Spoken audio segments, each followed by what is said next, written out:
who wants to get us started? Well, I guess I'll jump in, Dan.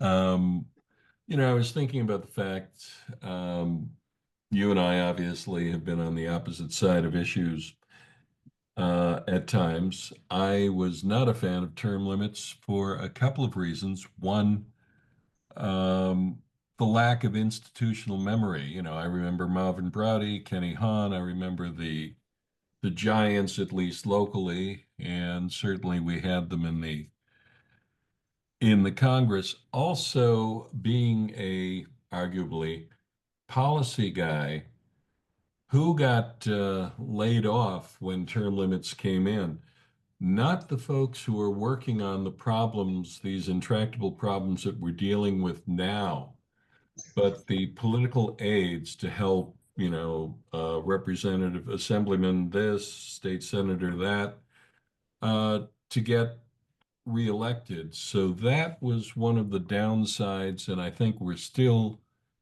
dealing with that of term limits. I think it was kind of a meat axe approach to a problem that should have been solved with a scalpel. And I do believe term limits still to this day are when we vote somebody out of office because we no longer think that they serve our needs. Well, whenever Jim starts a question by saying, "Dan, you and I have been on opposite sides in the past," I know to brace myself. Um, so I'll just say this: I I do think that the original term limits bill had its flaws, including that it also addressed legislative staffing and salaries. So I think there's downsides to it, but I do think that the broader range of voices is something welcome. And while you're right, elections are the ultimate term limits. Um, in safe legislative and congressional districts, they're not really able to play that role. So there may be another solution. Some people like ranked choice voting. Some people are intrigued by the idea of proportional representation. I'm open to those various conversations as long as they lessen the likelihood of automatic reelection for incumbents. Edna, would you like to weigh in on term limits or on Israel or on something in between? On term limits, actually. So I served on a regulatory board and I was very impressed with the power of the staff. So my concern with term limits is that it creates a staff with even more power because you have this turnover of the legislators. And so the new legislators need the staff even more than somebody who's been there for a long time. Anyway, I'd be interested in your views about the empowerment of staff when you have term limits. Thank Well, you. I think the 12-year fix has created some stability among the members that was not there as a result of the original legislation. Um, Being able to serve as much as 12 years has given smart people, regardless of their background, prior to being elected to the legislature, a chance to familiarize themselves and therefore become more assertive. I would say this, that a lot of legislators elected under term limits are either former staff or increasing numbers of county and local elected officials, people who serve on a city council or a school board or a board of supervisors, and then take that experience to Sacramento. So my experience, at least in the legislators with whom I work, is you see some members, those who come from the private sector or from a non-political background, who do end up relying on staff greatly early in their careers. And as time passes, they gain more knowledge. But for those who'd held other elected offices prior, that's really less of an issue. So I think it is a challenge. But as I said to Jim, it's a balancing act because I like the fact that there are more women and more minorities in the legislature than there were before term limits. And if white men like me could get reelected for 20 or 30 or 40 years, that's less opportunities for a more diverse legislature, not just demographically, but professionally. So I'm going to ask Jim to weigh in, and then I'm more than happy to come back to you if that's okay. Of course. Yeah, thank you for that, Dan. And I think those are Oh, I'm some sorry, Jim Grant. You've also had a the chance to other weigh in, and I'm eager to hear you again. But Jim Clark Jim is Clark. playing by Okay, our go ahead. rules. So if people can take Edma and Jim Clark's example and raise their hands, Well, maybe either you of maybe them. you want to take Jim Grant first. My question had nothing to do with term limits. I'm ready. We'll come back. We can come back to term Okay, limits. well, my question is this, Dan. Kind of a specific example and a broader question, and that is obviously, I think there's kind of an assumption that all the Trump troops are going to march in order, and I think already the fight over H-1B visas between Bannon on the one hand and some of his allies and Musk and Ramaswamy on the other is a pretty dramatic illustration of what I think might happen. I'd like your opinion on this, that the idea that it's going to be that the Republicans are going to be absolutely uniform in following Trump's lead, or the Trump, for that matter, will be consistent, is maybe not a valid assumption. I just wonder what your views were on that. Well, so Jim, I'm so glad that you raised that because this is something I intended to talk about in the webinar itself. And I just realized we were running low on time and I really did want to get to the group's questions. So I alluded briefly to possible Republican renegades in the Senate on nominations, but I think you raise a very important, broader point, which is that the Republicans' margins are so narrow in the Senate and even more so in the House, is even if an overwhelming majority of members support Trump in lockstep, overwhelming majority isn't enough. He needs virtually unanimity. And in a two-party system, it's very rare to find either party that's absolutely unanimous on anything. I agree with you, the H-1B visa issue, the issue of visas for high-tech workers is a terrific example of this. I actually wrote a column on this for my All Sides column a few weeks ago, and I called it Musk versus MAGA. And you're right, on one hand, not just Elon Musk and Vivek Ramaswamy, but Trump has a pretty strong base of support in Silicon Valley in the tech community. They want these visas, they need these visas, they believe in free trade, they believe in immigration. And then you have Trump's more grassroots supporters who tend to be somewhat more isolationist. And this is one of dozens and dozens of disagreements that exist within the Republican Party.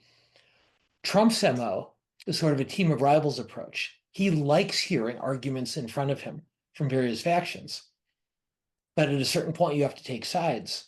And Jim, I think your instinct is exactly right. With such narrow Republican majorities, that's going to be a real challenge for him. Democrats will be a challenge. Republicans might be a bigger one. Now, before I answer Carol Johnson's question, I have to ask her about the photo she's using. Oh, that's me and my horse friend. I'm a horse whisperer. That is a wonderful picture. What, aside from equestrians, what did you want to talk about, Carol? It's in the chat. Oh, okay. Let's look here. I can read it if you'd like. No, please go ahead. Carol's question is, why did Trump remove the chair of the House Intelligence Committee? It depends who you ask. Mike Johnson, the speaker, says that Trump had nothing to do with it, that Johnson, the speaker, just decided it was time to have a different chair.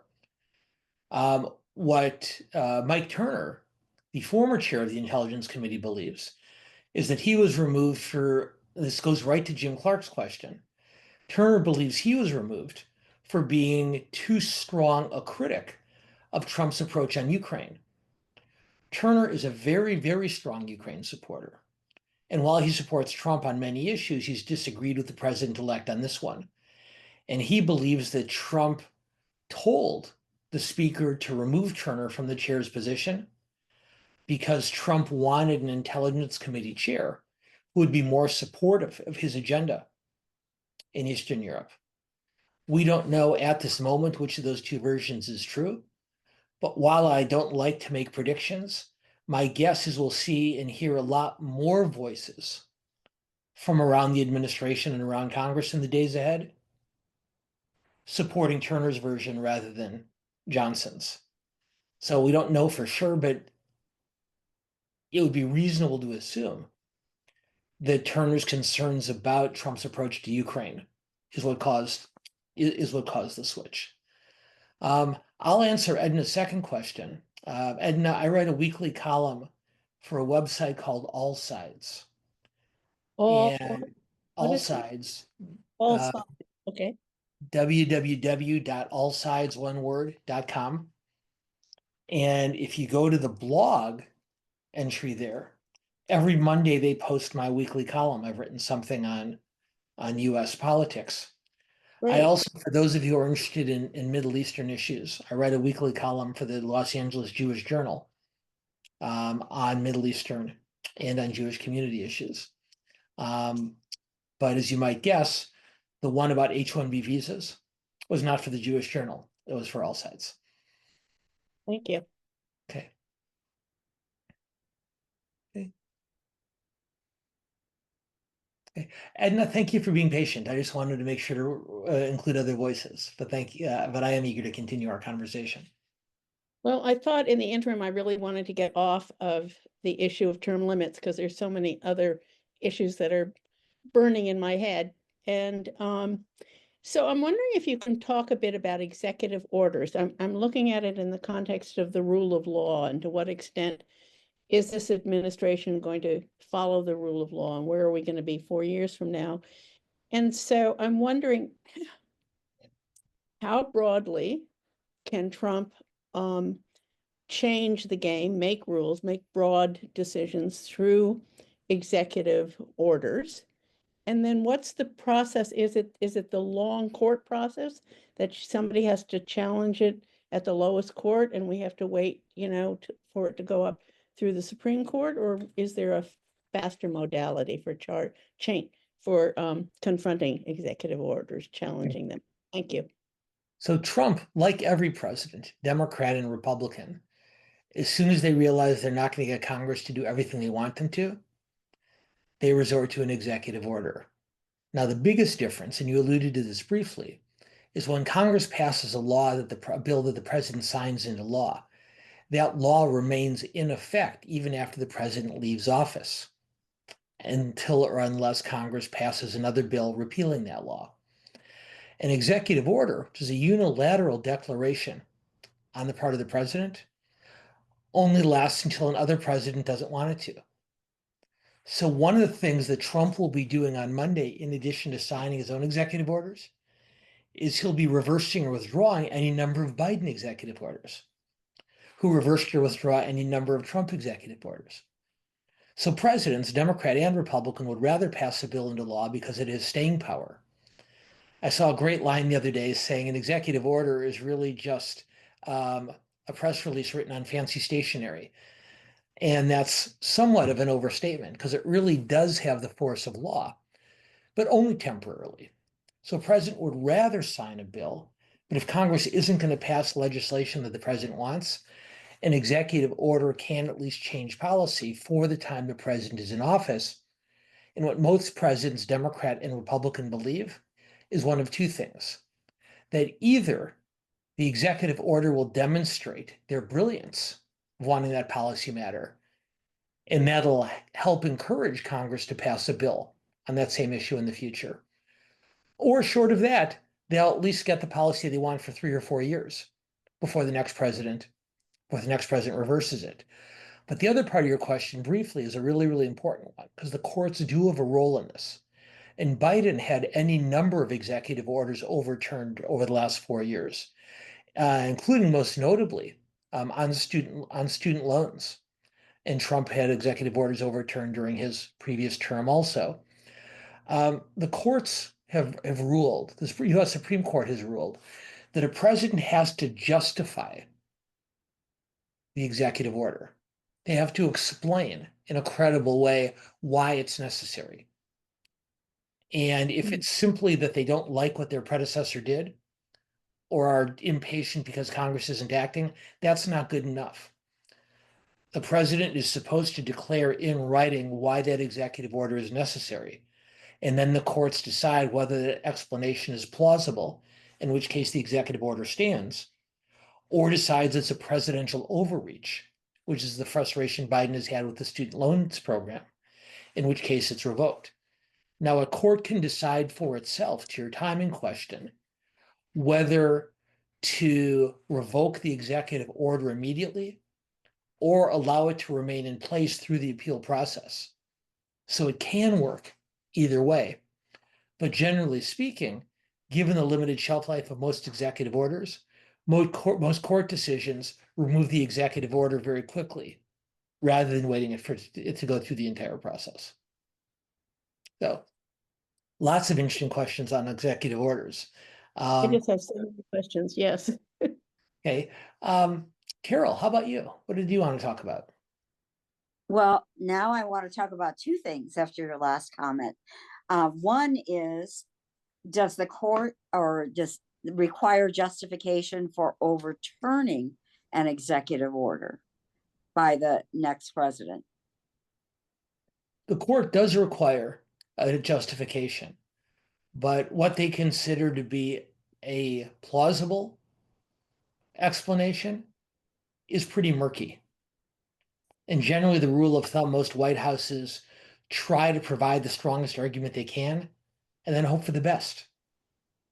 But the key is not an ideological difference on the part of the court, but rather whether the court is satisfied that the president acted on a somewhat urgent policy need that couldn't wait for legislation. And if it's just the president's whim, the executive order generally doesn't hold. All right, so they could say that Trump's wanting to overturn an executive order is a whim? Yes, and in fact, they did for both Trump and Biden. Both of them lost executive orders because the courts decided that they didn't offer a plausible explanation on the real world need. And my real question was, what's going on with FBI investigations or lack thereof when it comes to the nominees for the cabinet positions? So originally, the Trump transition asserted that they felt that these investigations into the nominees' pasts could be done by a private investigative service as opposed to by the FBI. But for the most part, but they've pretty much fallen into line, and the FBI has been doing these investigations. There's already been some controversy over the scale and scope of them. There's an immense argument about whether the FBI investigated Hegseth's personal history to the degree they did, particularly allegations of sexual assault. But it appears, at least to the specifics of your question, that despite some hesitation on the part of the Trump transition, that their nominees are being vetted by the FBI. Whether others find that vetting to be satisfactory or not is another question. But at least where it's being done and how it's being done is following the traditional guidelines. Well, Scott. Just a note on the topic you just covered. Isn't there also an issue of who on the committee gets to see the FBI investigation? Right, and that is at the discretion of the chair of the committee. And as you know, there was a controversy this week because many of the members of the committee wanted to see the full FBI report on Hegseth before voting. Roger Wicker, the Republican senator who chairs the committee, did not allow that to happen. He did make sure that not only did he see it, but he made sure that the ranking Democrat on the committee saw it also. And his argument was that if a member on both sides saw it, that preserves some discretion, but also make sure the information is available to both parties. The more junior members on the committee, as you might guess, didn't see it that way. Okay, my real question, change in focus, the Gaza peace agreement. One, what do you think the likelihood of it being successful? And two, who gets the credit? Well, first of all, we don't know if there is a Gaza peace agreement. And yeah, it's funny, I mentioned I write this column for the Jewish Journal, and I won't bore you guys with the details, but the Journal posts my column and publishes on Wednesdays. I have to submit my column Monday nights, so Tuesday morning it can be edited. So Monday night this week, I actually wrote about the wildfires, which is not necessarily a Jewish issue, but they give me that leeway. And on Tuesday, I said, oh, darn it. I wish I could have written about the Gaza peace agreements. By this morning, I was saying, I'm so thankful I didn't write about the Gaza peace agreements because we don't know if there's a Gaza peace agreement or not. And hopefully by next Wednesday, we will. I think there will be something called a ceasefire. There's still outstanding questions on two fronts. And number one is, who are the Palestinian prisoners that are returned to Hamas in exchange for the Israeli hostages? And then number two, to what degree does Israel maintain control over what's called the Philadelphia corridor, the area dividing Egypt from Gaza, where much of the smuggling has taken place in the past? I don't think it's possible for Israel and Hamas to completely agree on that. I think both are frightened enough of Trump and what he might do that they would make more of an effort to find something that resembles common ground. But as you know, Scott, because we've talked about it before, Henry Kissinger's famous line about diplomacy being actually creative ambiguity, that's what's going to happen here.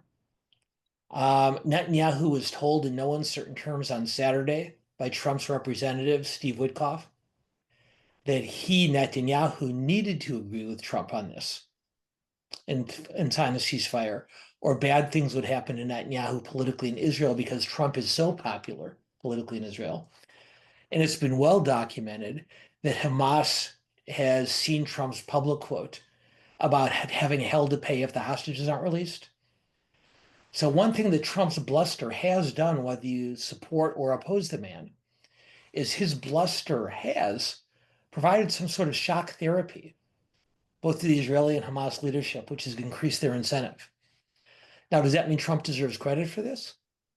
Well, I think he deserves partial credit, but I think Biden does too.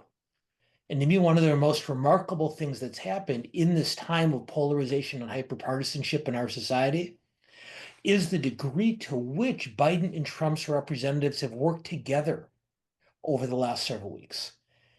I don't know that a ceasefire is going to happen, but I don't think it could have happened with just Biden or just Trump and their people.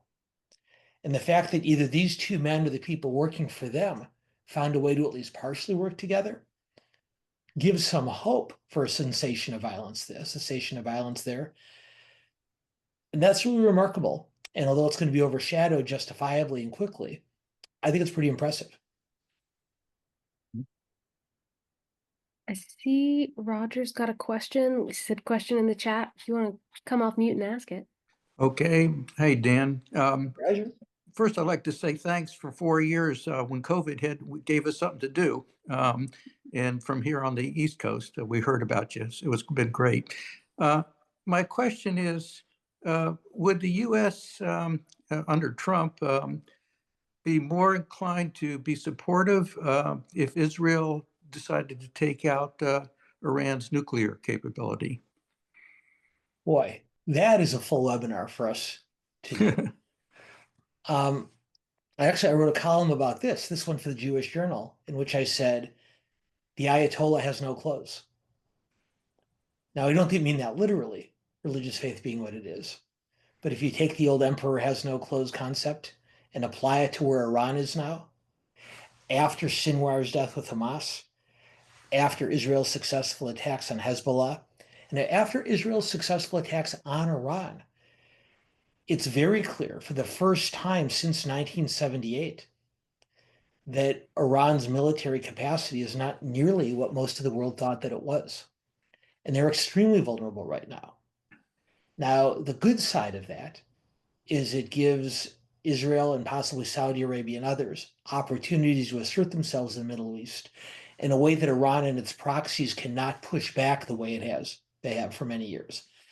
On the other hand, there's a major concern, and this gets to Roger's point, that Iran's leaders, knowing that they don't have the conventional military capacity to assert themselves anymore, would be that much more likely to turn aggressively toward the completion of the development of nuclear weapons. So even Trump's advisors are talking now about a renewed nuclear deal. this from a group that withdrew the United States from a nuclear agreement with Iran during Trump's first term, by talking about an opportunity to negotiate with Iran's weakness to come to an agreement. But what I think is particularly interesting here is not so much whether or not the US can forge that agreement or not, but your question is the right one, Roger. If Israel were to take military steps to degrade Iran's nuclear capacity, I think it's much less likely that the Trump administration would do anything to stop Israel than the Biden administration or the Obama administration or the Bush administration would have done.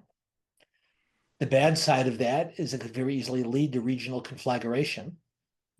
But the potential upside of that is Iran knows now. Iran's leaders understand that Netanyahu is much more likely to have a free hand in that regard than he is in the past. And that might affect their thinking because that makes them more vulnerable in an entirely different way. So it raises the stakes. The other variable I'll offer you, and I know we're over, but this is to me is an awful overlooked part of the conversation. It's worth remembering that a year or so ago, China brokered the beginnings of an agreement between Iran and Saudi Arabia. Now, it was piecemeal, it was partial, a lot of it was for show, just so China could act like it had a role in the Middle East. But nonetheless, both Saudi Arabia and Iran exhibited a willingness to at least talk civilly in a way that they had not in many, many years. The other option for Iran, other than rushing to establish a nuclear capacity, is to further its efforts to form a relationship with Saudi Arabia before Israel can. Remember what I said during the webinar? You now have both Trump and MBS who see a potential for expanding the Abraham Accords to include Saudi Arabia and a normalization of relations between Saudi Arabia and Israel, which would transform the Middle East in an unprecedented way. Iran doesn't want that Middle East. So Iran's leaders, if they're savvy, are thinking to themselves, what can we sacrifice to improve our relationship with Saudi Arabia, if for no other reason than to keep Israel from normalizing relations? So Iran could rush toward nuclear weapons. They could also move toward Saudi Arabia. And I have to admit, I don't know the mullahs nearly well enough to know which of those is going to look more enticing to them.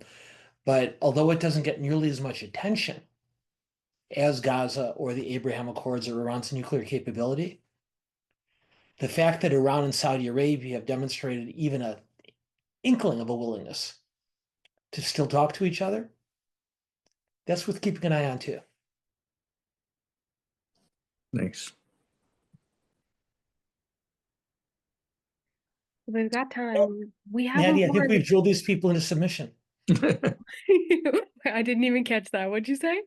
I said, I think we've drilled these people into submission. I think we're out of questions. I said we do have one more in the chat if you Oh, want. I see, Carol. Do you believe the first wave of hostages will be released Sunday? Boy, Carol, it's a great question, and I don't know. I'll feel like I have a much better idea in 24 hours. Right now, what I don't quite understand is how badly Netanyahu still thinks he needs the most conservative members of his coalition to survive in office. If he feels like he needs those members, then there's no deal, because Netanyahu will not compromise, and he'll call out Hamas for not going as far as they'd originally promised to. But if Netanyahu takes his opposition at their word, and they've indicated a willingness to keep him in office even if the far right leaves him, if he'll sign on to this deal, if Netanyahu believes that he has the support from his opposition to make this deal, then he'll make it. And I'll simply say this without taking sides. And when you say, will the first wave of hostages be released Sunday? I think the phrase first wave is such an important one for us to keep in mind. Because even under the very best of possible circumstances, we're talking about 1/3 of those hostages, living and dead, being allowed to return home. And that is a partial victory, but it's a very, very partial one. So I don't know the answer, but I think it'll be driven more by Israeli politics than anything else. And I suspect if those hostages are released, it's because both Biden's representatives and Trump's, in different ways, remind Netanyahu of the political protection that the United States provides him as prime minister if he cooperates, and how much less of that political cover he'll get if he doesn't. And just like we talked about earlier, that requires both the outgoing administration and the incoming one both to weigh in. So we've covered a lot of ground, from the California state legislature and term limits to nuclear war with Iran. That's a lot to get through in 30 minutes. But as you hear me say every month, as much as I enjoy the webinar, I love these conversations much, much more. So thanks to all of you for joining, particularly for those of you who offered questions. But I really enjoyed this half hour. So thank you for being here with us. Okay. All right, have a good night, everybody. We'll look forward to seeing you in February.